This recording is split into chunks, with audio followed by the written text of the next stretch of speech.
Welcome to Supply Chain Horizons, our video podcast series that looks at crucial issues facing global supply chain teams. This video podcast is sponsored by Logility, a leading provider of supply chain solutions used by more than 1,250 companies in over 70 countries around the world. You can access this podcast and many others by visiting logility.com. Just click on the library link. So let's get started. I'm Corinne Bursa, a Vice President at Logility, and I am constantly working with customers, industry visionaries, and other executives. And I continue to see that sales and operations planning is a very hot topic. But the reason for the priorities are different when you scratch beneath the fundamental need to profitably balance supply and demand.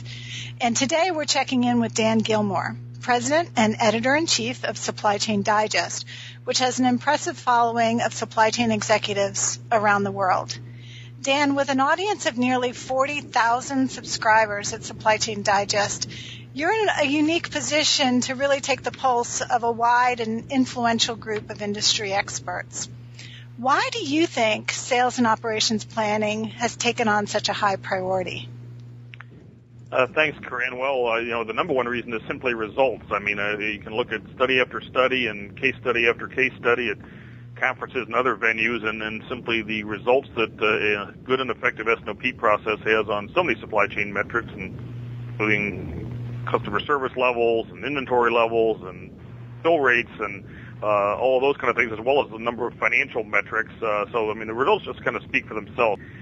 Beyond that, I think, there's a growing recognition that what makes the best supply chains really are those that are most aligned across the company with the goals and objectives, and certainly S&OP plays, the critical role in making that alignment happen.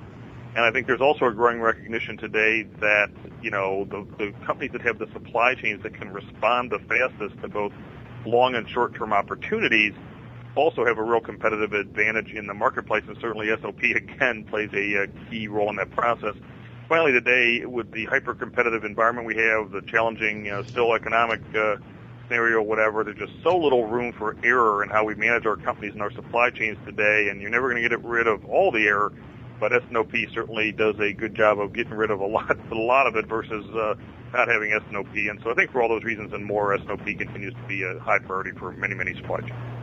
Yeah, Dan, one of the first things you said about aligning those operational plans and activities with the corporate strategic goals, I think that that really deserves just kind of a minute to talk to, because I think there's there's something that happens in companies when the executive team gets together and they chart out their goals for the coming 2, 3, 5 years. And then each of those executives go back to their teams and start rolling out plans to meet those goals. So let's say, our corporate goal is to increase revenue by 8% over the next year. And then it becomes, okay, how are we going to do that? What new products, what new markets, and how do we marshal the organization all in that same consistent direction? And I really think S&OP has become the business process that is helping companies kind of formalize that ongoing effort and do that synchronization and really tie those tactics, if you will, to those goals. And the net result of what I see is just more accountability or better accountability. Are you seeing that as it ripples through the operations teams and really the delivery to customers or new markets? Well, sure, and I think the reality of it is most companies until fairly recently, and certainly those without S&OP, just naturally tend to operate in silos. I think the whole process itself then derives plans and objectives that, as you said, do hold people accountable in a more visible way than I think you're really going to be able to achieve without S&OP. So with that said, Dan, what do you think some of the keys to a successful S&OP process are? Well, for some companies, just getting different functional heads and executives together in the same room to talk about issues and problems is a big step forward, and doing that on a consistent basis. So, that kind of following that is just getting to the point of having a single number forecast. The one number forecast is actually going to drive all of the operational and sales activities coming out of that. Again, if you're operating with multiple forecasts, depending on what part of your organization you're in, just getting to that one number forecast has a profound effect on your supply chain and company operations. So, just getting those two things started, I think, are very key.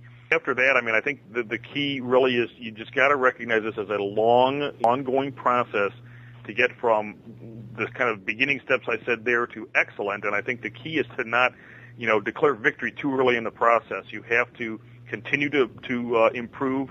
To do that, you not only have to look internally, but you have to look externally, do benchmarking, talk and meet with other customers, those kind of things to continue to tune your process, both, kind of where you start. And then another key factor is, particularly for global companies, multi-division companies, et cetera, how do you roll this out across the rest of the organization? And sometimes it's successful at one place, but then as you start to go to Europe or Latin America or whatever it happens to be, it kind of falters. So I think really it's just getting going, but after that it's just not resting on your laurels and realizing this is going to take several phases for you to reach a level of excellence that your competitors might, and you got to keep focused on that, not move on to other priorities. Yeah, I think that's a great point. At Logility, we've worked with just numerous companies around their S&OP process over the years. And one of the things that I've seen in the beginning, many companies, their S&OP process is really reactive. They find that they're reacting to things that have happened in the marketplace, or they're reacting to shortages, or they're reacting to a customer concern. And they're spending a lot of time in the S&OP meetings firefighting. And then as they evolve and they get better and smarter and their data gets better over time, those meetings become much more proactive, where they're focused in the future horizon, and the plans are in place, are much more aggressive about market opportunity versus addressing, say, issues or firefighting.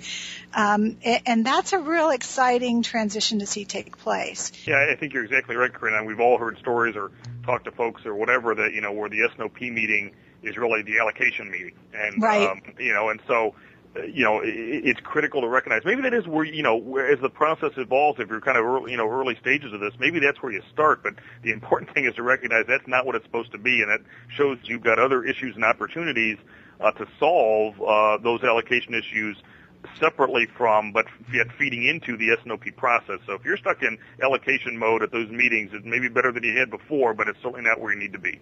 So along those lines, too, you made the point about getting everybody on the same page from a demand to forecast perspective. We really see that as a foundation for the sales and operations planning process, because if we can get, a fairly accurate prediction of future demand, that's going to help us then align all the other areas of the business, all the sourcing, all the production, all the distribution activities around that. So, you made the point about one version of the truth. I mean, where do you see companies making good progress in this area? Executive support or whatever you want to call it can at times be a cliche, but I think when somebody at the top, whoever it is, or near the top, or a group of people at the top, finally, mentally commit, if you will, that the output of this S&OP process is going to be that single number that then drives, all the rest of the plans. And frankly, you talked about accountability, all the operational metrics. Now, of course, like any forecast, that's going to not be right, okay, but it's going to be more right than not having a one-number forecast. Mm-hmm. And at least that way you ensure that everyone is aligned, with that plan.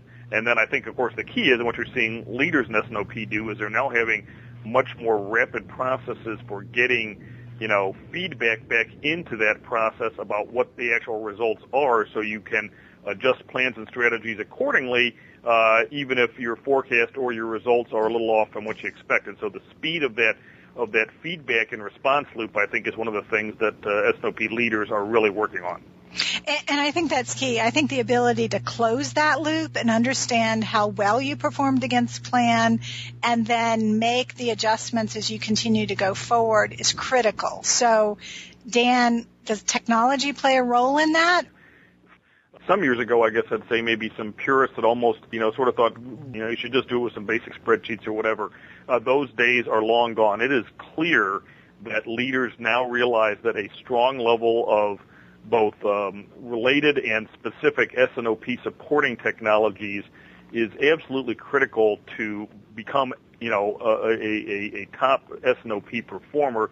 And we could go through a long list where clearly just, first off, the technology itself can be very supportive of the process itself by workflow and these kind of technologies that, actually will drive the process so it is consistent month after month after month, rather than depending solely on humans to carry out that process, which of course are going to be subject to a lot of variability. So just sort of process discipline that technology can bring is, I think, an often overlooked, component of what technology can do. Second, particularly in today's incredibly dynamic world, what are your assumptions and predictions about business, market, and other conditions going forward that you are using to drive those plans and decisions you're going to make? And so to do that, you have to have, a scenario analysis tool that's going to allow you to look, what if economy grows this? What if they're that? I mean, we could go on and on and on with those examples, but that, scenario analysis to see the different alternatives we have out there. And then very importantly, I think really documenting, using the technology to document those assumptions so we understood, everyone understands what it is that, we base these decisions on. And then, it's kind of a learning organization, right? And so we start to see how we made assumptions. We play out different scenarios. We make our decisions. Then we learn and see, okay, what didn't we get right? How could we have thought about this differently or whatever? I think those are just a couple examples of where technology can play a key role. But of course, as you said, there's the demand planning inputs from the start. There's supply planning, many other sort of things. I think the kind of, workbench type approach that companies are taking to bring all this together to speed up or make the S&OP process more effective, is critical. And there's no question that's what leaders are focused on right now. Yeah, I would definitely agree with you there. But I think you let technology do that part of kind of automation and reconciliation and as you said, comparing multiple scenarios. So when you're making tough decisions, you're at least making informed decisions is key. Well, there you have it. You got to commit to excellence in S&OP. Dan Gilmore, Editor-in-Chief with Supply Chain Digest, thanks for sharing your insights on the state of sales and operations planning today. Corinne, it was a pleasure to be here. Supply Chain Horizons is sponsored by Logility, a leading provider of supply chain solutions used by more than 1,250 companies in over 70 countries around the world. You can find all our podcasts at logility.com. Just click on Library in the main navigation bar. And while you're there, we hope that you'll also download our white papers, which cover various supply chain topics. We also invite you to connect with us on LinkedIn, Facebook, and Twitter. That's it for now. Thanks again, and please join us next time for Supply Chain Horizons.